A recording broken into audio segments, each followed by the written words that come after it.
Financial Survival Network, helping you survive and thrive in the new economy. Go to CarrieLutz.com and sign up for 30 free micro trainings on financial survival. 1490 WGCH. This is Carrie Lutz, and you're listening to the Financial Survival Network, which is brought to you by Miles Franklin. They've been in business selling gold and silver for over 20 years, and I'm a customer because when you buy, they ship. For more information, find them on the web at milesfranklin.com or give them a call at 800-822-8080 and get a free quote.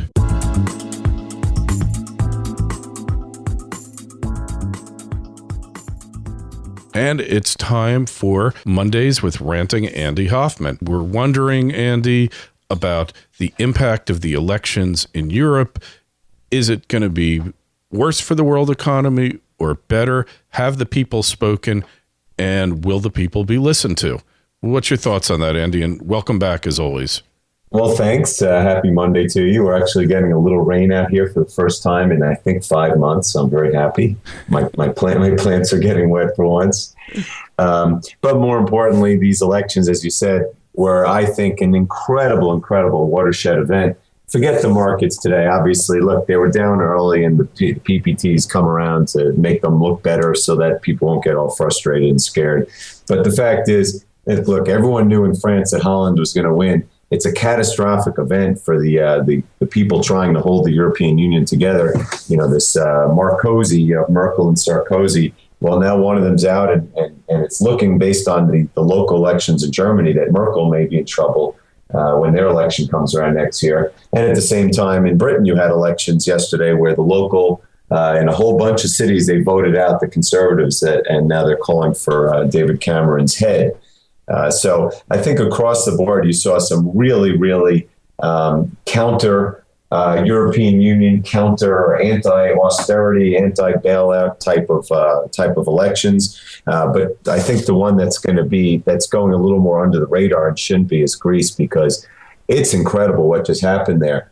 Only 35% of the vote was cast for the two main parties. Now, picture how bad things in America would have to be if come November, only 35% of the vote was given to Democrats and Republicans combined, and the rest went to 10 other parties, including neo-Nazis, ultra-liberals, ultra-conservatives, all kinds of lunatics. People are talking about, there's going to be hell to pay for the people that destroyed our nation.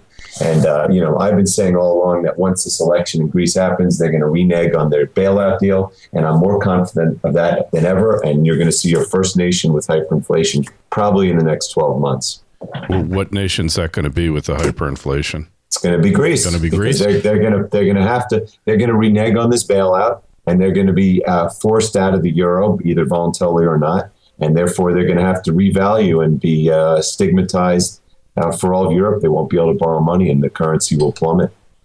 Mm-hmm. And that's the good news, huh? Yeah, I mean, they're just a small country. Look at France. I mean, to believe that France is actually going to look again. France and Germany are the two countries trying to hold the euro together, which is comical because France has no cards.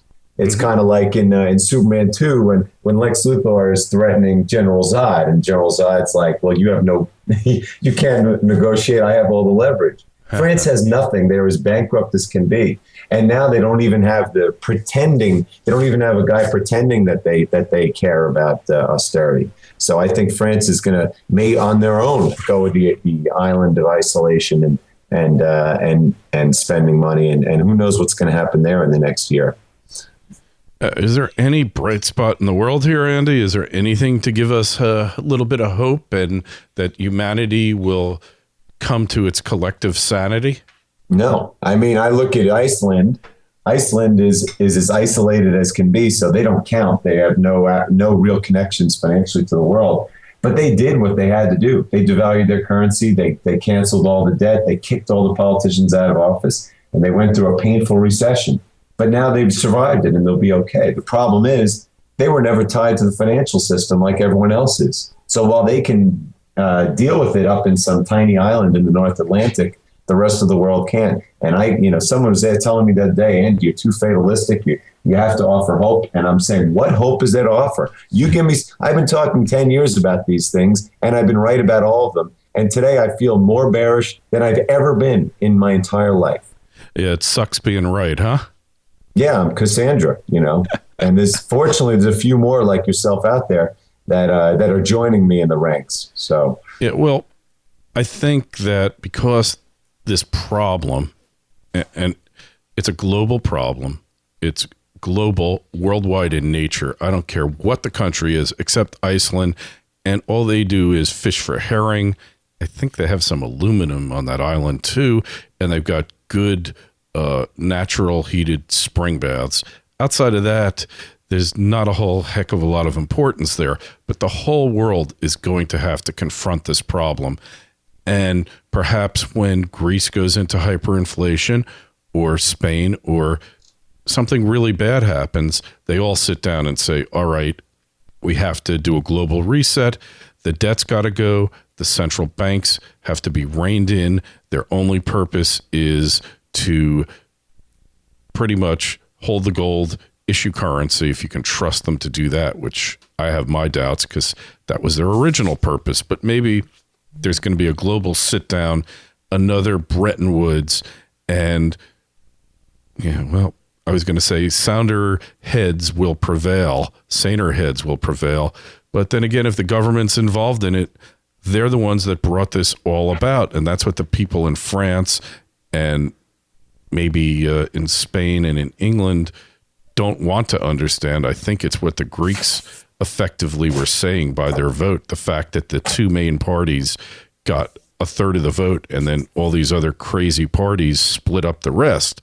That is a pretty potent message from the public to the political ruling class that, we've had it with you. Yeah, well, look, Bretton Woods happened at a time where there was peace. It was at the end of World War II. There was really no other choices. There was gold standards in multiple nations, and there was not a lot of debt in the world. So they could do something like that now. There is not a chance that they could get together and do something like that right now, unless it's for the benefit of a handful of people. I'm not talking about nations. You can have J.P. Morgan and a bunch of guys sitting around figuring out a way to make some more profits. But it's too late for cooperation, certainly with the United States. The whole point is everyone hates the United States for how they've abused the dollar, and it ain't happening. There's going to be some kind of reset, but it's not going to be cooperation between the British and the French and the United States. No one even cares what they have to say anymore, let alone the Chinese and the big Eastern powers that are the ones that have all the gold and all the industrial base of the world. And, when you talk about the message in Greece, there's nothing that's isolated about that situation. The only problem was they were just the smallest link on the chain. Look what happened. The same thing's going to happen with Spain. Spain has the identical problems that Greece has.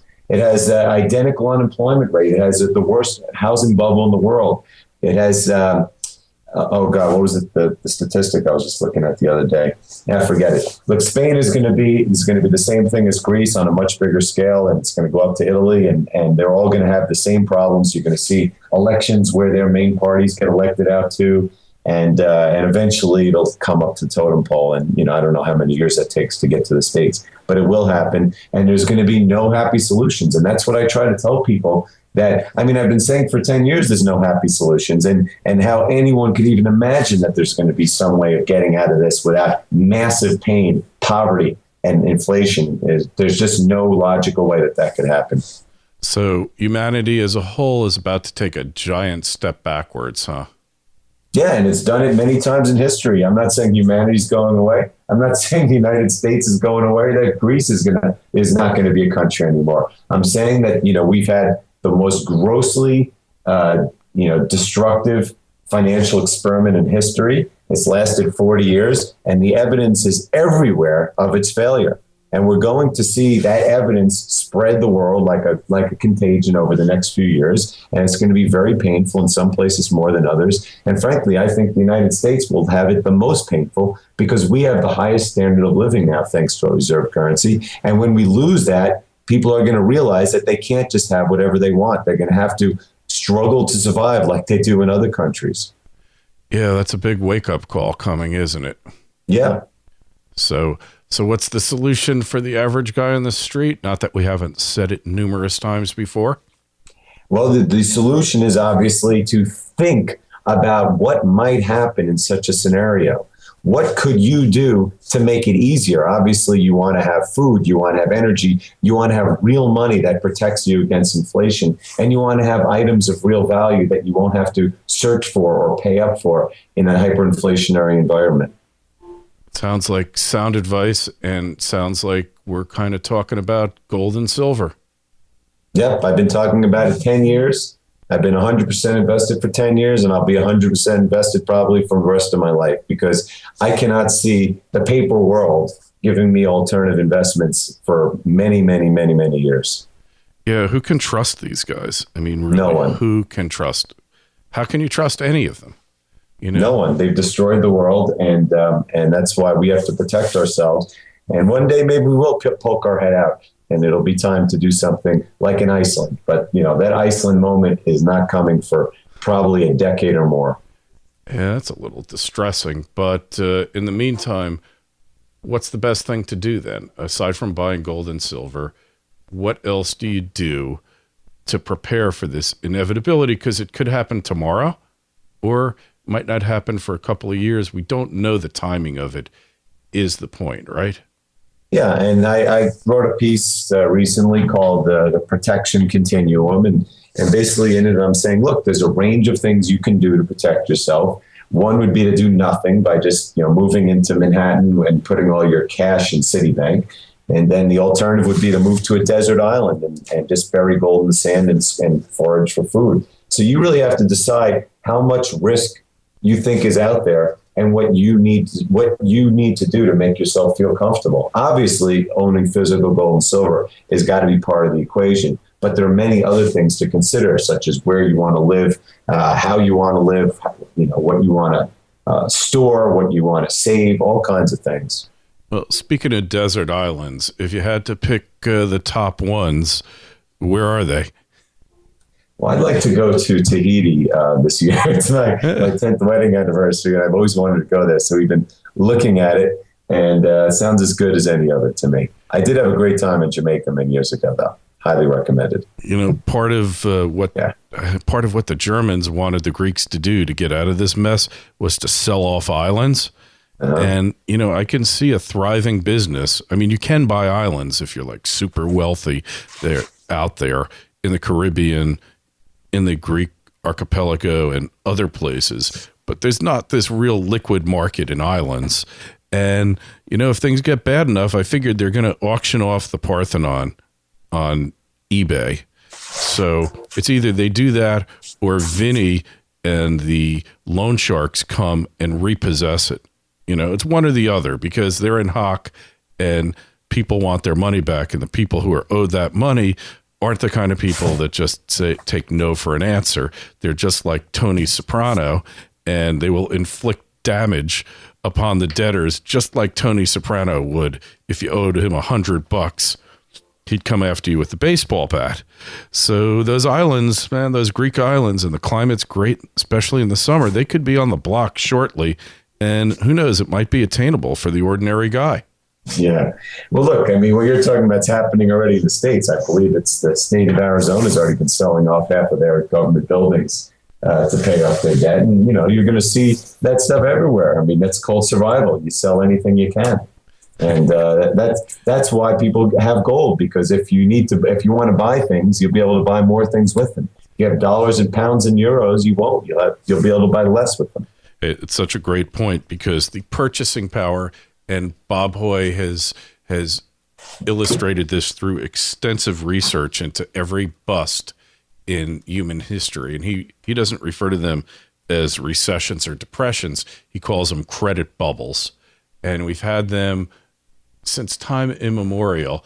And what happens in every one of those is that the real purchasing power of gold and silver go parabolic. And it's happened before. It's going to happen again. No question. Mm-hmm. Agreed. So on that cheerful note, Andy, because you've been just a total breath of fresh air today, as usual. We will bid you adieu. MilesFranklin.com. Go there, subscribe to Andy's blog. There's other blogs on there. Send Andy an email if you like. If you're not too nasty to him, he just might answer it, and he'll give you the unvarnished truth, right, Ant? I answer everything, and I get lots of questions, but very few nasty ones, thank God. Yeah, well, when you're a truth teller, sometimes you do wind up taking some arrows, but hey, glad you don't get too much nasty email, and we will talk to you next week. We'll be live at Hard Assets, and I'll give you the lowdown. Excellent. Thanks so much, Kerry. All right, take care.